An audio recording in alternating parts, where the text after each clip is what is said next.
Welcome back.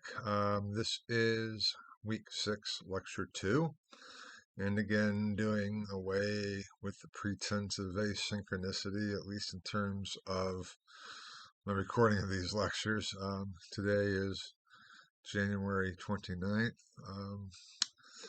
and I'm not in much better, if any better, condition than I was for the previous lecture.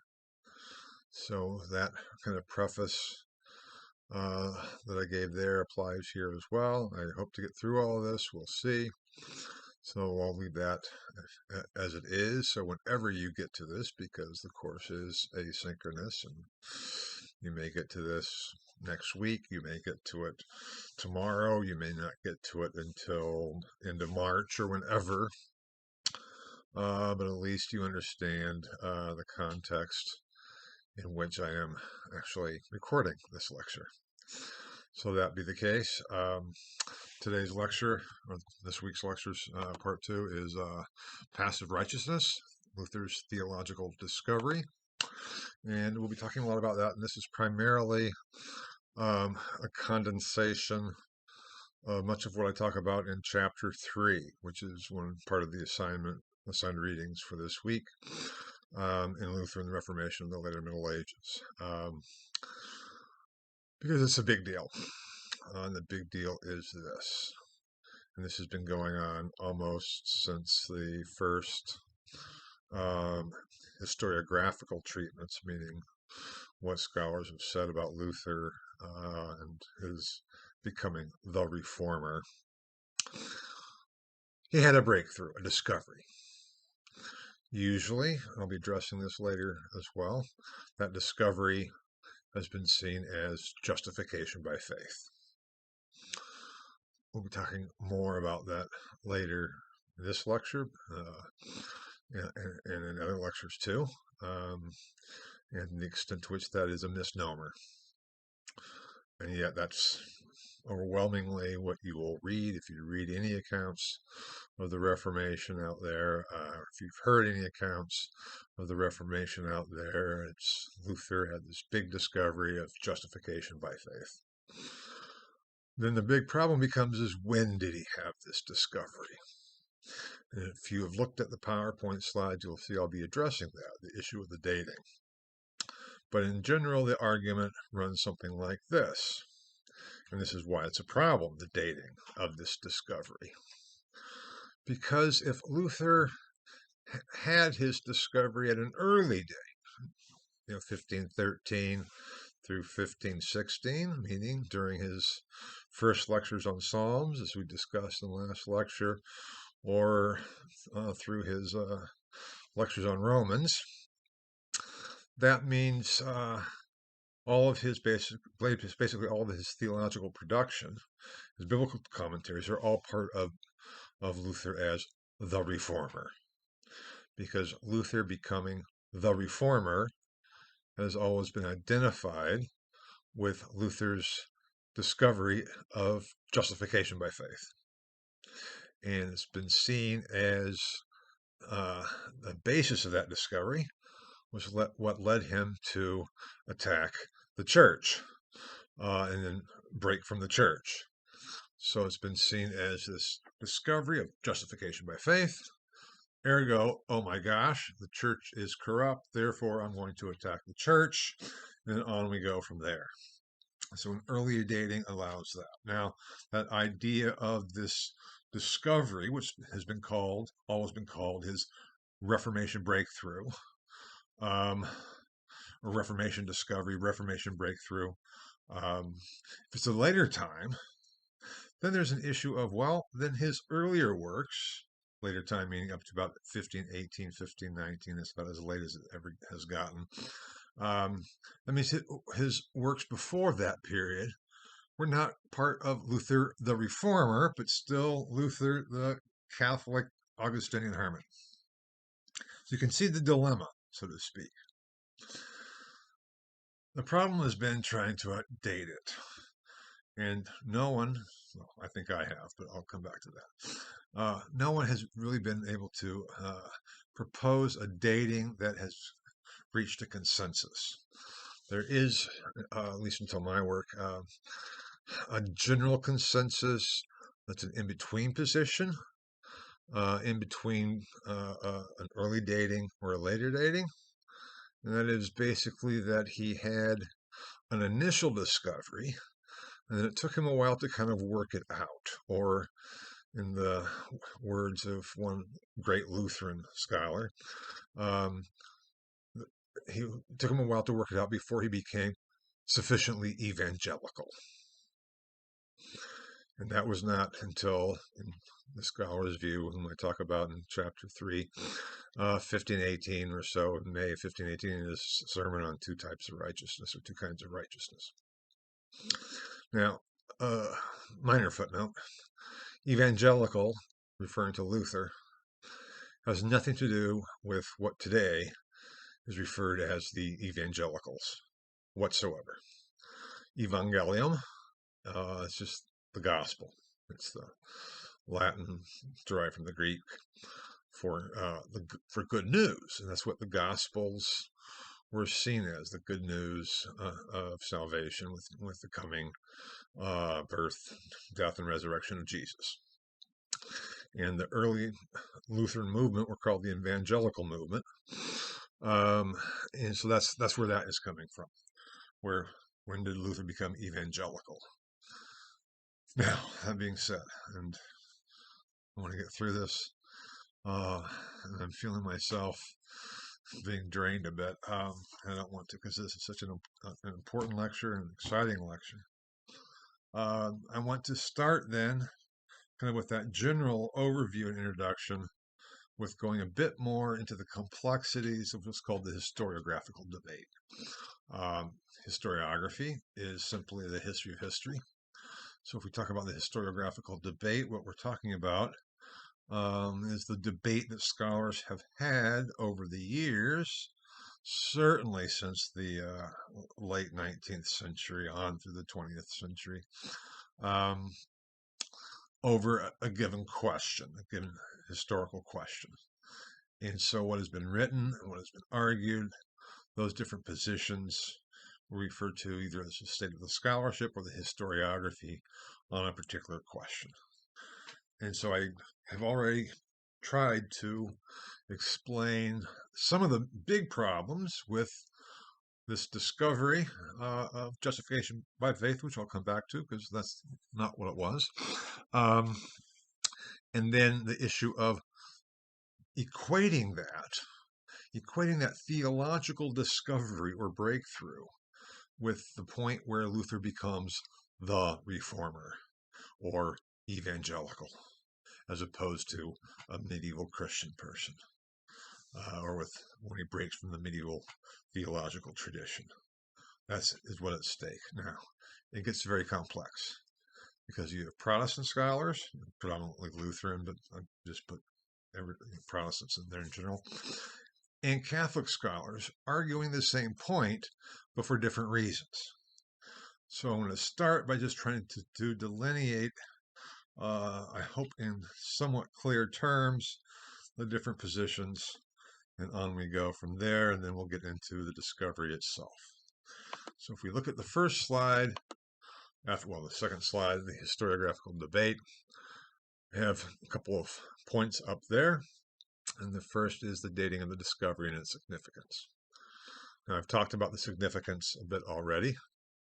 I have the early date and the later date, and then with the early date, we have both Protestants arguing for an early date, and we have Catholics arguing for an early date.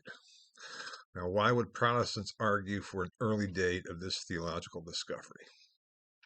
Well, as I said before in the introduction, because it's only from that point on that Luther is sufficiently evangelical and the reformer, so that his works before his discovery are still filled with, let's say, Catholic superstition. And he even says that, but later on, I'll get that when I address Luther's own account of his so-called breakthrough or discovery. And so to make sure that we, let's say, preserve as much of Luther's writings as being good Protestant theology, we have an early date for Protestants. Catholics will argue for an early date to show that, my gosh, you see already from basically the beginning of his theological career, Luther was already deviant from the medieval Catholic theological tradition. Footnote here, too. Just use the word Catholic a couple of times. The word Catholic often is misunderstood. It's only after the Reformation in this course, basically, even though we'll talk about it after the Council of Trent, after the, let's say, the breakup of Christendom, that we can really talk about Roman Catholicism as a so-called denomination. I've had students ask me, also referring to medieval Christianity. Okay, so in the Middle Ages, were Catholic, but when did they become Christian? And that's a question that just misses the boat, because Catholic simply means universal. And so there's no distinction between being Catholic and being Christian until we get to the period of this course that we're talking about. So if I talk about being the good Catholic medieval theology, I'm just talking about good Christian medieval theology or medieval Christian theology, if that makes any sense. So that was just a footnote to clarify that statement. But those are the two issues where you have both Catholics and Protestants arguing for an early date of Luther's discovery, but for different reasons. They also, though, both argue for a later date. There'll be Protestant scholars who will say, yes, it's not really until 1518 that Luther had his discovery, his breakthrough, because then it's like we can see in his earlier works elements that are medieval Catholic theology. And so we can't have an early date because once he makes that discovery of justification by faith, he is no longer a Catholic medieval theologian. He is now a Protestant theologian. And I'll be addressing the whole term Protestantism and what made for Protestants and when did the term arise and in what context in a later lecture. It's anachronistic to refer to it, Luther as a Protestant. At least at this point, but that is something I'll get back to. So for some Protestant scholars, they kind of want to find the later date, because that then will say, that means that Luther had completely freed himself from the medieval theological tradition, and if he had had his discovery too early, based on his works, he still had elements of medieval theological traditions in there. And how can that be once he made his great discovery of justification by faith, which is strictly a Protestant view, and blah, blah, blah, blah, blah, blah, blah, all not accurate either. But that's the position they have. Catholics wanting to say, find a later date there, because that still points to the point of his departure, and they can say, look, some of his earlier works and what he's arguing in there actually is pretty good theology. It makes a lot of sense. It's only at a later point that he starts to deviate and fall away. So once again, we'll have both Catholics and Protestant scholars, historians, theologians, arguing both for an early date and a later date. Now, I also include here then the relationship between Luther's discovery, and a late medieval Augustinianism. And this has been the focus of my work from the very beginning. I'm not going to go through all the details, but the question is, or has been, Luther's Reformation theology, his discussion of justification by faith, and all those kinds of things. Are clearly Augustinian, whatever that means. Luther appealed to Augustine, and if you've read his thesis against scholastic theology, which I talked about in the previous lecture, is also part of the assigned reading for this week. And the very first one is defending Augustine. going to say that Augustine exaggerates or whatever it is at some points, and therefore errs, um, is a monstrous heresy. So he's definitely influenced by Augustine. And the question is, how so? And again, I addressed some of this last lecture. Was it because he read Augustine for himself? As I said, we know that he did early on. Or did he kind of absorb and learn from being an Augustinian hermit, an Augustinian theology from his order? What's the whole relationship? And there, the debate gets almost even more mixed up than it does with his discovery of so-called justification by faith. So here I have Luther's Augustinian theology based on his study of Augustine, meaning not from his order. We have the Protestant view that Luther turned to Augustine against the medieval theological tradition. That's the position of Protestant scholars who claim that certainly Luther was unique, but we can understand the influences on the development of his theology based on his studying of Augustine for himself. And Augustine, or Luther himself, at one point says, he defends Augustine not because he's an Augustinian hermit, but because Augustine is the best interpreter of Paul.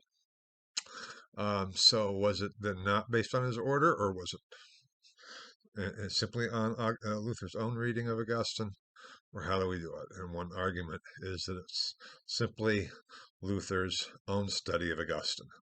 That's one Protestant view, to distance him again from a late medieval Catholic theological order. And so the Catholic view on that is that Luther was studying Augustine, but really didn't study him thoroughly enough or well enough, and was misunderstanding a lot of the nuances of Augustine. And basically all he did was read some of the anti-Pelagian works. Now, there is a point there, as I think I talk about, that we know that he was focused on the anti-Pelagian works, that he had a volume 8 of the Emerbach edition of Augustine's Opera Omnia on his desk, which included which was of the anti-Pelagian works.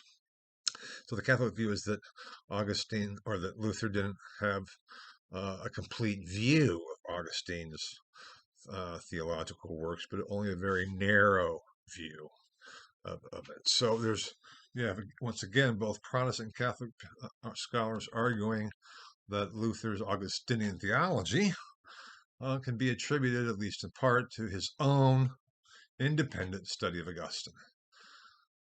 Yet you have others arguing that Luther's Augustinian theology, and here meaning the theology based on justification by faith, and so not clearly just Augustine, but the influence of Augustine on Luther's Reformation theology. So the other position is that he developed that theology in the context of the late medieval Augustinian tradition. Now you have Protestant scholars arguing that case, and they do so to say, look, Luther's Augustinian theology was not heretical. It was in keeping with, at least, a late medieval Augustinian theological position. So you can't look at Luther and say he's heretical, because the late medieval, Augustinian theological tradition was not heretical, and it was fine. And then you have the Catholic view. Let's say Luther followed and picked up this Augustinian theology from his own order, but this was part of a declined and decrepit Catholic theology. Because once we get past Thomas, there's an interpretation, primarily a Catholic interpretation, but also Protestants have adopted this too, that late medieval theology was decrepit and corrupt. It was not Thomas. That what is really defines good, true Catholic theology is Thomas Aquinas.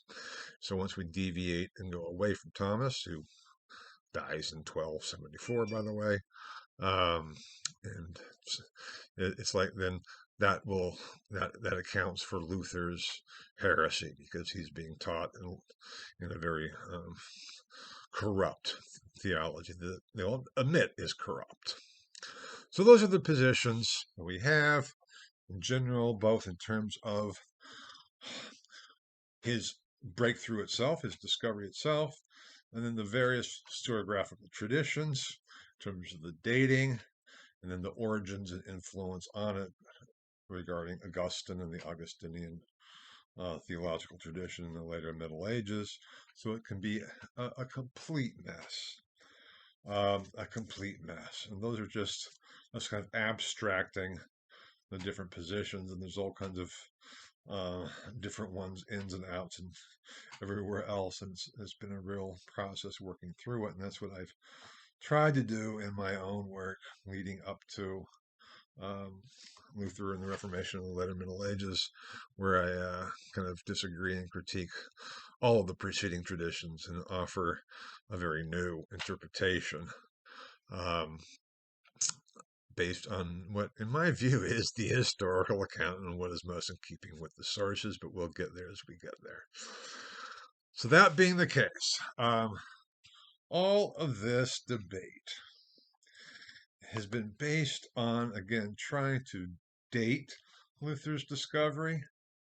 It's based on equating this discovery of what later scholars have referred to as justification by faith, and equating that with his Reformation theology, and the point that he becomes the reformer. It's not based on explicitly on anything Luther said himself. Luther talks about it, his discovery, actually a couple places, but not very often. And the first place that he does so is called his Table Talks. And these were notes that students took as they were sitting around the dinner table talking with Dr. Martin. And they're fantastic sources. Some um, traditional Luther scholars who are, let's say, pious Lutheran scholars, dismiss the Table Talks as not being authentic or genuine or really a guide to Luther, because Luther was a very kind of crude, bombastic, and at times even vulgar individual. I think I mentioned that Melanchthon had to apologize to Erasmus for Luther's language. He's a very colorful figure. Luther is a very human figure, and there's this a fantastic letter. I think a fantastic letter that he's writing. This is in the 1520s, I think it is, and he's writing it to Melanchthon back in Wittenberg, obviously in Latin. But Luther, was well known, suffered from constipation. He also at one point suffered from kidney stones, I think it was. So he was often uncomfortable. Often this has been interpreted as the old Luther, that the old Luther became crotchety and vulgar and upset. That's kind of the traditional take on it. But the tradition I was taught with Heiko Obermann, was it? No, he was crude and rude from the very beginning. And if you read some of the things I write about in Reformation and the later Middle Ages, you'll see that as well. So here we are. He's writing to Philip in Latin. He wrote pretty decent Latin, with humanist elements in it, but more scholastic Latin, but still pretty decent Latin.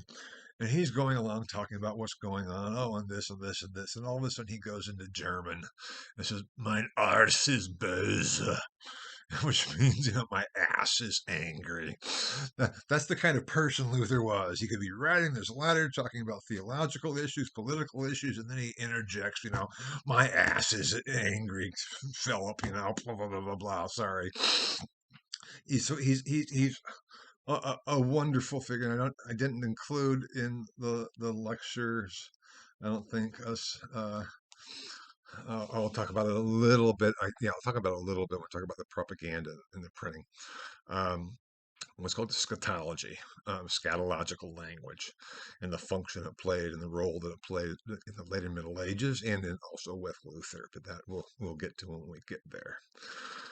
But the only reason I mention that now is because one of the traditions in his table talks was that he talked about as having his discovery in hoc cloaca.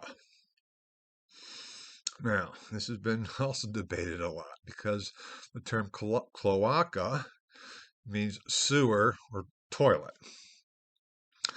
And in one interpretation of reading this, that Luther had his Reformation breakthrough in hoc cloaca, in this toilet, in this sewer, could very well mean that he was sitting on the toilet. That is how Eric Erickson interpreted it. I think I mentioned Eric Erickson last lecture, so-called founder of psychoanalysis, of historical psychohistory. Young man Luther talked about, the problems with his constipation, and what happened is that, once his bowels moved, he felt free, and that was part of his discovery, and that's all the always part of it. But of course, Luther scholars never really liked that. Again, Heiko, who was a Protestant, just in case you didn't know, actually he was a Calvinist, ordained Calvinist minister, but he ended up becoming a theologian and a scholar. But he loved Luther, and his Luther book was of huge importance. And it won the Historische Sachbuch Prize for not the best book published, the best historical work published in German for the decade 1975 to 1985. Like, a mega super Pulitzer Prize. It's a brilliant book that he wrote in German, but it has been translated. Translations aren't all that great. So it's not like he's against Luther in any way, shape, or form. He used to say that he had his own copy of Luther's complete works, the Weimar Ausgabe, on the shelf over his bed. So he slept underneath Luther. So that's how, the power he gave to him. And he enjoyed being provocative. And he didn't think referring to even the young Luther as vulgar was any problem whatsoever. And he kind of did interpret it as, in hoc cloaca means probably while he was taking a dump in the outhouse. The other problem with it, though, is that in the Erfurt monastery, the tower that Luther's study was in. I don't know if you've ever seen a picture of the Wittenberg Monastery. I should have maybe found one and tried to include it in the PowerPoint. But there's a tower going up, and it was known as the Cloaca Tower, as the toilet tower, because there was the drain.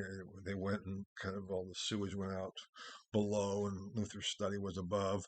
So good. Let's say good. I'm not going to say prudish, but good,